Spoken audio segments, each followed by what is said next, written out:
Hello दोस्तों, आप सभी का स्वागत है समसामयिक घटना चक्र के इस ऑनलाइन प्लेटफॉर्म पर। मैं आज आपको जो पुरस्कार और सम्मान से संबंधित हमारा दूसरा वीडियो है अक्टूबर माह पे, उस पे आज मैं आप लोगों के बीच चर्चा करूंगा। और इसमें हम 15 अक्टूबर के बाद जितने भी महत्वपूर्ण पुरस्कार, चाहे वो राष्ट्रीय स्तर के हो या अंतरराष्ट्रीय स्तर के हो, जितने पुरस्कार प्राप्त किए गए उन पुरस्कारों पे आज हम लोग यहाँ पे चर्चा करेंगे। और इस पे पुरस्कार सम्मान से संबंधित एक वीडियो पहले ही आ चुका है, प्लेलिस्ट उसकी बनी हुई है करंट इन शॉर्ट के नाम से। आप प्लेलिस्ट में जाके वीडियो सारे देख सकते हैं। जितने भी महत्वपूर्ण करंट अफेयर के वीडियो हैं वो आपको उसी एक प्लेलिस्ट में मिल जाएंगे। आज हम लोग अपने इस वीडियो पे चर्चा करते हैं। मैं मोहित आप सभी का हार्दिक स्वागत करता हूं। आइए, हमारा पहला पॉइंट क्या है? परमाणु हथियार विरोधी जापानी संगठन, क्या नाम है इसका? निहोन हिदानक्यो। ठीक है, निहोन हिदानक्यो जो संगठन है, जापानी संगठन, इसको शांति का नोबेल पुरस्कार प्रदान किया गया है। ये एक जापानी संगठन है और जो परमाणु हमला हुआ था जापान के ऊपर, हिरोशिमा और नागासाकी के ऊपर जो बम गिराए गए थे 9 अगस्त और 6 अगस्त, 9 अगस्त को फैटमैन और लिटिल बॉय के नाम से जो परमाणु हथियार गिराए गए थे अमेरिका के द्वारा, उसके बाद जो वहां के प्रभावित लोग थे उन्होंने एक संगठन बनाया। ठीक है, और उस संगठन को हिबाकुशा कहा जाता था। ठीक है, और उस हिबाकुशा संगठन के द्वारा जब बाद में उसका नाम परिवर्तित करके क्या कर दिया गया, तो उसका नाम निहोन हिदानक्यो कर दिया गया। ये संगठन जो है, ये परमाणु हथियार के विरोध में इस संगठन का गठन किया गया था और परमाणु हथियार से कैसे जो दुष्प्रभावित लोग थे वो बचे थे और उनका जो दुष्प्रभाव था उसका वर्णन ये संगठन करता है। ठीक है, तो इसी वजह से इस बार का जो शांति का नोबेल पुरस्कार है वो इस संगठन को दिया गया है। आगे बात करें तो निहोन हिदानक्यो द्वितीय विश्व युद्ध के दौरान जापान पर हुए परमाणु हमले के पीड़ितों का एक संगठन है जिसे हिबाकुशा कहा जाता था। इस संगठन का गठन कब हुआ था? तो वर्ष 1956 में हुआ था। ये डेट महत्वपूर्ण है आपके परीक्षा के दृष्टिकोण से, एग्जाम में याद रखिएगा। एग्जाम में पूछा जा सकता है कि निहोन हिदानक्यो संगठन का गठन कब किया गया था, तो 1956 ईस्वी में इसका गठन किया गया था। ठीक है, कहां का संगठन है? तो ये एक जापानी संगठन है। ठीक है, तो हमने यहाँ पे शांति के नोबेल पुरस्कार के बारे में चर्चा कर ली। अब आइए हम बात करते हैं हमारा अगला, अर्थशास्त्र का नोबेल पुरस्कार। अर्थशास्त्र का नोबेल पुरस्कार इस बार 3 व्यक्तियों को प्रदान किया गया है और महत्वपूर्ण हो जाता है। तुर्किश मूल के डेरेन इस्मोग्लू को और उनके साथ साथ में ब्रिटिश अमेरिकी साइमन जॉनसन तथा ब्रिटेन के जेम्स ए रॉबिन्सन को यह पुरस्कार दिया गया है। 3 लोगों को यह पुरस्कार प्रदान किया गया है। एक टर्किश मूल के डोरेन एस्मेग्लू को, उसके बाद में साइमन जॉनसन जो अमेरिकन है, ठीक है, ब्रिटिश अमेरिकन, और साथ साथ में जो ब्रिटेन के हैं जेम्स रॉबिन्सन, इनको तीनों लोगों को यह पुरस्कार अर्थशास्त्र का प्रदान किया गया है। इन तीनों ने संपन्नता पर शोध किया है। ठीक है, संपन्नता पर शोध किया है, साथ ही साथ जो उपनिवेशवाद था, उपनिवेशवाद पर भी शोध किया कि किस प्रकार उपनिवेशवाद जो है वो एक देश के लिए हानिकारक हो सकता है तथा दूसरे देश के लिए लाभदायक हो सकता है। ठीक है, इसी पर शोध के लिए इस बार का अर्थशास्त्र का नोबेल पुरस्कार प्रदान किया गया है। और उन्होंने बताया कि कैसे आर्थिक संस्थान राजनीतिक निर्णय और सामाजिक ढांचे संपन्नता को प्रभावित करते हैं। ठीक है, इनके शोध का मुख्य निष्कर्ष यह है कि आर्थिक विकास और समृद्धि के लिए लोकतंत्र की मजबूती पर प्रभावी संस्थान महत्वपूर्ण है। यहां पे महत्वपूर्ण तथ्य क्या हो जाता है कि अर्थशास्त्र में नोबेल पुरस्कार 1968 में स्थापित हुआ और 1969 से यह दिया जाता है, या इसे स्वीडन के सेंट्रल बैंक द्वारा पोषित किया जाता है। जो स्वीडन का सेंट्रल बैंक है उसके द्वारा इस अवार्ड को पोषित किया जाता है। ठीक है, तो यहां पे हमने शांति के नोबेल और अर्थशास्त्र के नोबेल पुरस्कार के बारे में चर्चा कर ली। इसके पूर्व का जो वीडियो आया था उसमें हमने रसायन के नोबेल, चिकित्सा के नोबेल और भौतिकी के नोबेल के बारे में बात की थी। ठीक है, आइए देखते हैं हमारा अगला पुरस्कार कौन सा है। तो राष्ट्रीय जल पुरस्कार 2024। राष्ट्रीय जल पुरस्कार से संबंधित 2 मिनट करंट न्यूज के अंतर्गत एक वीडियो पहले ही आ चुका है और हम लोग यहाँ पे शॉर्ट में, इन शॉर्ट, जो महत्वपूर्ण परीक्षा उपयोगी तथ्य उन पे चर्चा करते हैं। तो इस बार राष्ट्रीय जल पुरस्कार का ये कौन सा संस्करण था? 5वां संस्करण था, इसको प्रदान किया गया। इसकी शुरुआत कब हुई थी? तो जल शक्ति मंत्रालय के अंतर्गत वर्ष 2018 में इसकी शुरुआत की गई थी। इस बार कुल कितने श्रेणियों में प्रदान किए गए हैं? कुल 9 श्रेणियों में यह पुरस्कार प्रदान किया गया। कितनी श्रेणियों में? 9 श्रेणियों में प्रदान किया गया है।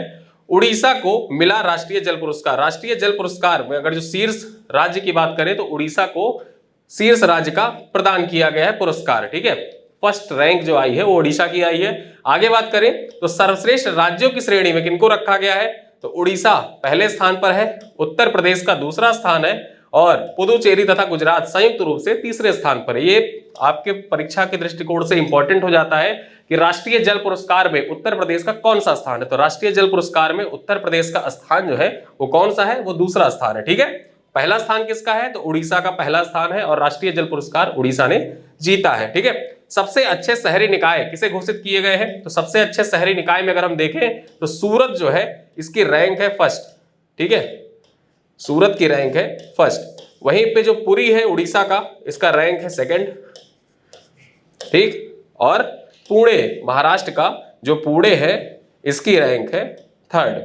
ठीक है, तो यहां पे याद रखिएगा, आपके परीक्षा के दृष्टिकोण से इंपॉर्टेंट है कि राष्ट्रीय जल पुरस्कार 2024 में सबसे अच्छे शहरी निकाय में शीर्ष स्थान किसे प्रदान किया गया, तो सूरत, जो गुजरात का सूरत है उसको पहला स्थान प्रदान किया गया, ये फर्स्ट है। सेकंड पर कौन है, तो उड़ीसा का पुरी जो शहर है वो दूसरे स्थान पर है और वहीं पर जो महाराष्ट्र का पुणे है वो तीसरे स्थान पर है। ठीक है, राष्ट्रीय जल पुरस्कारों से संबंधित कुछ अन्य चीजों को जान लेते हैं। यहाँ पे सर्वश्रेष्ठ जिले का पुरस्कार 5 जोन में दिए गए। जो सर्वश्रेष्ठ जिले हैं वो 5 जोन में प्रदान किए गए और पांचों जोन के जो सर्वश्रेष्ठ जिले हैं वो कौन कौन से हैं। ठीक है, तो यहाँ पे देखिए सर्वश्रेष्ठ जिले, उत्तरी क्षेत्र की अगर जो बात करें तो बांदा, ठीक है, बांदा उत्तर प्रदेश और गंदारबल जो जम्मू कश्मीर का है, इन 2 जिलों को उत्तरी क्षेत्र में सर्वश्रेष्ठ जिला घोषित किया गया है। दक्षिणी क्षेत्र की बात करें, ठीक है, जो साउथ जोन है उसकी बात करें तो साउथ जोन में विशाखापत्तनम जो आंध्र प्रदेश का है इसको प्रथम स्थान पर रखा गया है, शीर्ष सर्वश्रेष्ठ जिला घोषित किया गया है। वहीं अगर हम पश्चिमी, ठीक है, वेस्ट जोन की बात करें तो इसमें इंदौर जो मध्य प्रदेश का है उसको सर्वश्रेष्ठ जिला घोषित किया गया है। पूर्वी क्षेत्र की बात करें तो बालनगीर जो उड़ीसा का है, बालनगीर इसको पूर्वी क्षेत्र में सर्वश्रेष्ठ जिला घोषित किया गया है। पूर्वोत्तर क्षेत्र की बात करें तो धलाई जो त्रिपुरा का है, धलाई जिला त्रिपुरा, इसको सर्वश्रेष्ठ जिला घोषित किया गया है। तो यहाँ पे हमने सर्वश्रेष्ठ जिलों की बात कर ली, सर्वश्रेष्ठ शहरी निकायों की बात कर ली और साथ साथ में जो सर्वश्रेष्ठ राज्य है वो कौन कौन से हैं उन पे भी हमने चर्चा कर ली। ठीक है, तो यहाँ पे सर्वश्रेष्ठ जिले पुरस्कार जो सर्वश्रेष्ठ राष्ट्रीय पुरस्कार के अंतर्गत सर्वश्रेष्ठ जिले घोषित किए गए, वहां पे 5 जोन के सर्वश्रेष्ठ जिले ये रहे आपके समक्ष। आगे देखिए, निराला साहित्य सम्मान, निराला साहित्य सम्मान प्रदान किया गया, आपके परीक्षा के दृष्टिकोण से इंपॉर्टेंट हो जाता है। हिंदी साहित्य के क्षेत्र में महत्वपूर्ण पुरस्कार है निराला साहित्य सम्मान। हिंदी के वरिष्ठ कवि और प्रख्यात कथाकार विष्णु नागर, ठीक है, विष्णु नागर, ये है विष्णु नागर जी, इनको वर्ष 2024 का निराला साहित्य सम्मान प्रदान किया गया है। ठीक है, विष्णु नागर यह सम्मान पाने वाले चौथे साहित्यकार हैं। निराला साहित्य सम्मान पाने वाले जो विष्णु नागर जी हैं ये चौथे साहित्यकार हैं और वर्ष 2024 का जो अवार्ड है वो इनको प्रदान किया गया है। ठीक है, कब का, वर्ष 2024 का निराला साहित्य सम्मान किसे दिया गया है, तो विष्णु नागर को दिया गया है। आगे देखिए, सिंगापुर में 2 भारतवंशी महिलाओं को फैशन पत्रिका से मिला सम्मान। सिंगापुर में जो 2 भारतवंशी महिलाएं हैं उनको फैशन पत्रिका की ओर से सम्मानित किया गया है। तो सिंगापुर में 2 भारतवंशीय महिलाओं को स्थानीय फैशन एवं स्टाइल पत्रिका, नाम क्या है जिसका, हर वर्ड, क्या नाम है,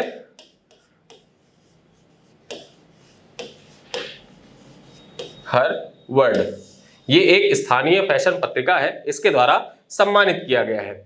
सिंगापुर की पहली महिला अपील न्यायाधीश जस्टिस जूडिथ प्रकाश को Her World women of the year 2024 के लिए नामित किया गया। जो Her World of the year, women of the year से किसे नामित किया गया है, तो वहां की जो न्यायाधीश है, पहली महिला अपील न्यायाधीश, उनका नाम क्या है, जूडिथ प्रकाश। जूडिथ प्रकाश को Her World women of the year 2024 के लिए नामित किया गया है। और आगे बात करें तो राष्ट्रीय धावक शांति परेरा, ठीक है, शांति परेरा को Her word young women achiever 2024 के अवार्ड प्रदान किया गया। क्या नाम है, यहाँ पे हर वर्ड यंग वुमेन अचीवर 2024 का अवार्ड किसे प्रदान किया गया है, तो राष्ट्रीय धावक है शांति परेरा, इनको प्रदान किया गया है। ठीक है, तो यहाँ पे सिंगापुर के जो फैशन पत्रिका है हर वर्ड, उसके द्वारा 2 भारतवंशियों को सम्मानित किया गया। आपके परीक्षा के दृष्टिकोण से इंपॉर्टेंट हो जाता है। आगे बात करें, हरियाणा की अदिति को कलाकृति के लिए ब्रिटेन में अवार्ड, ठीक है, ब्रिटेन से अवार्ड प्रदान किया गया है। तो हरियाणा की करनाल की रहने वाली अदिति आनंद, नाम क्या है, अदिति आनंद को उनकी कलाकृति मैरीगोल्ड्स, क्या नाम है कलाकृति का, मैरीगोल्ड्स के लिए पुरस्कृत किया गया है। किस कलाकृति के लिए अदिति आनंद को पुरस्कृत किया गया, ब्रिटेन के द्वारा पुरस्कृत किया गया है, ठीक है। तो मैरीगोल्ड्स इनकी कलाकृति है। आगे बात करें, अदिति को विक्टोरिया और अल्बर्ट संग्रहालय के चित्रण पुरस्कारों में उभरते चित्रकार श्रेणी में विजेता घोषित किया गया है। जो विक्टोरिया और अल्बर्ट संग्रहालय है ना, यहाँ पे जो उभरते चित्रकारों की श्रेणी है, उन चित्रकारों की श्रेणी में जो अदिति आनंद है, इनको सम्मानित किया गया है इनकी कलाकृति मैरीगोल्ड्स के लिए। और इनका संबंध कहां से है, तो हरियाणा के करनाल से इनका संबंध है, ठीक है। ये विक्टोरिया और अल्बर्ट संग्रहालय कहां पे अवस्थित है, तो ये ब्रिटेन में अवस्थित है। आगे बात करें, अर्जेंटीना के स्टार फुटबॉलर लियोनेल मेसी को पहले मार्का अमेरिका पुरस्कार से नवाजा गया, ठीक है। अर्जेंटीना के स्टार फुटबॉलर है लियोनेल मेसी, इनको पहले, ठीक है, ये पहला अवार्ड है, इस वजह से आपके परीक्षा के दृष्टिकोण से स्पोर्ट्स से रिलेटेड इंपॉर्टेंट हो जाता है। मार्का अमेरिका पुरस्कार, ठीक, मार्का अमेरिका पुरस्कार से किसे सम्मानित किया गया, ठीक है। तो याद रखना, लियोनेल मेसी को सम्मानित किया गया है पहले मार्का अमेरिका पुरस्कार से, ठीक है।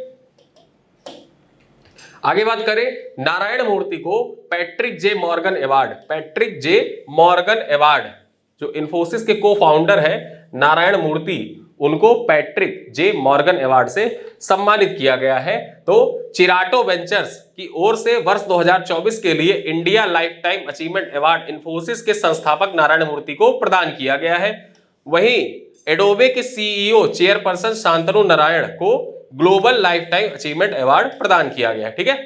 तो चिराटे वेंचर्स जो है, इसके द्वारा जो पैट्रिक जे मॉर्गन अवार्ड है वो किसको प्रदान किया गया है, तो इन्फोसिस के जो को फाउंडर है नारायण मूर्ति, उनको प्रदान किया गया है। वहीं अगर हम बात करें तो जो एडोबे है ना, एडोबे के सीईओ और चेयरपर्सन, ठीक है, जो टेक कंपनी है एडोबे, उसके जो सीईओ और चेयरपर्सन है शांतनु नारायण, इनको global life time achievement award से सम्मानित किया है, किसने, चिराटे वेंचर्स ने, ठीक है।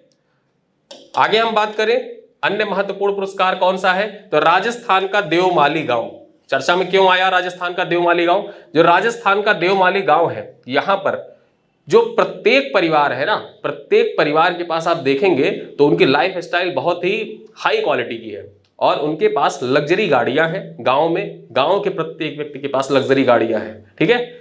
और सबसे बड़ी बात यह है कि पूरा गांव शराब मुक्त है और किसी भी प्रकार के नशे से पूरा मुक्त है गांव, ठीक है। तो इसी वजह से राजस्थान का जो देवमाली गांव है, इसको बेस्ट टूरिस्ट विलेज अवार्ड से सम्मानित किया गया, ठीक है। 27 नवंबर को दिल्ली में, कहां पे, दिल्ली में जो राजस्थान का देवमाली गांव है उसको बेस्ट टूरिस्ट विलेज अवार्ड से सम्मानित किया गया। ये है वहां के नागरिक, ठीक है, देवमाली गांव के। आगे बात करें, नेपाल की उर्मिला चौधरी, क्या नाम है, उर्मिला चौधरी ने global anti racism championship award 2024 अपने नाम किया।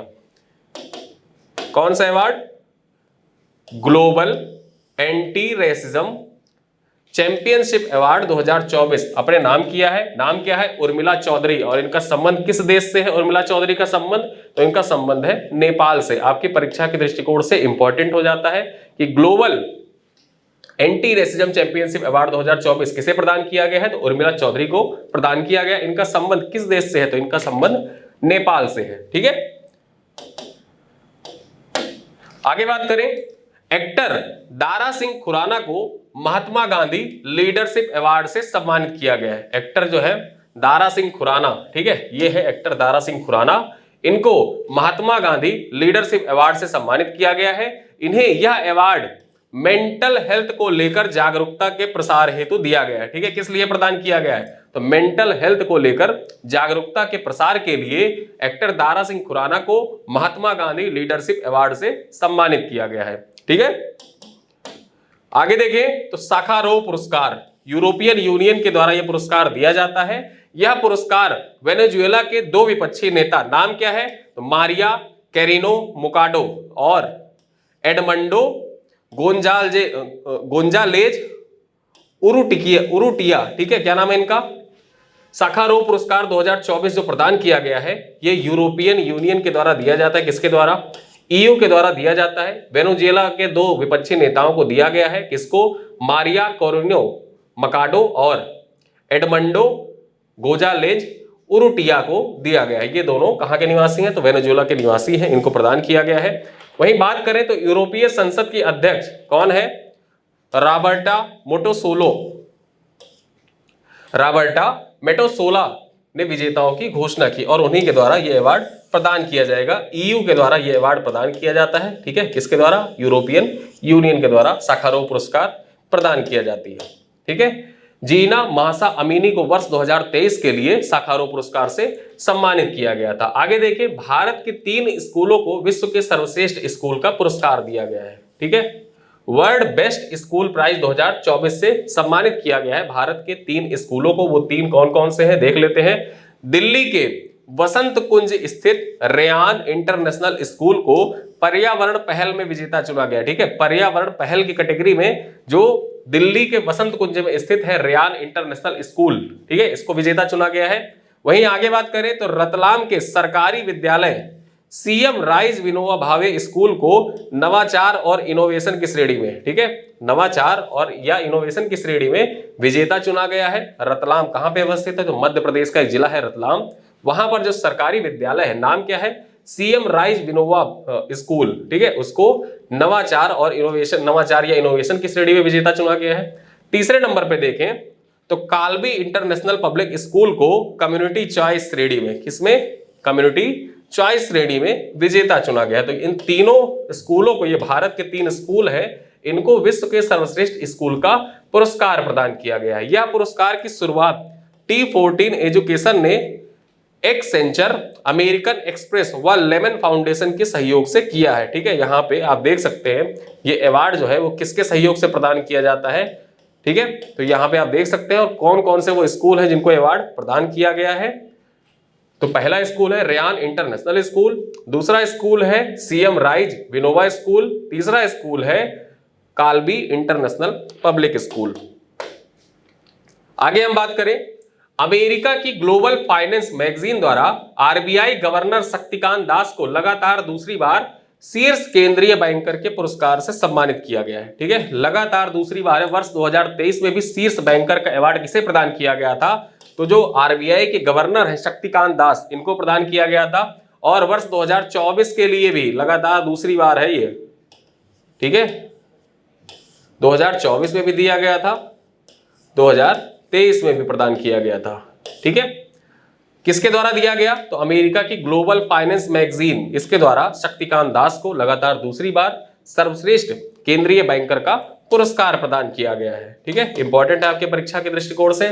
आगे देखें, अमेरिका की ग्लोबल फाइनेंस पत्रिका ने भारतीय स्टेट बैंक को 2024 के लिए भारत का सर्वश्रेष्ठ बैंक घोषित किया है। आपसे परीक्षा में पूछा जा सकता है कि